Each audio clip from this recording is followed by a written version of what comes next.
Hi friends, இன்னைக்கான dinner video வாங்க என்னன்னு பார்க்கலாம்.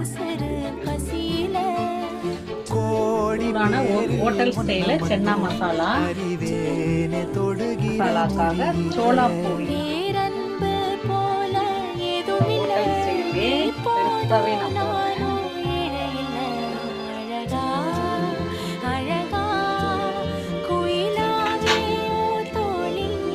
ஹோட்டல்ல இன்னும் கொஞ்சம் பெருசா போடுவாங்க. நம்ம வீட்டில் இருக்கிற கடாயை வச்சு நான் போட்டேன்.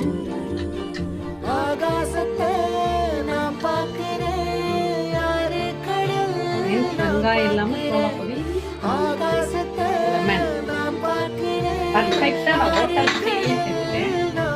எப்படி இருக்கு பாருங்க.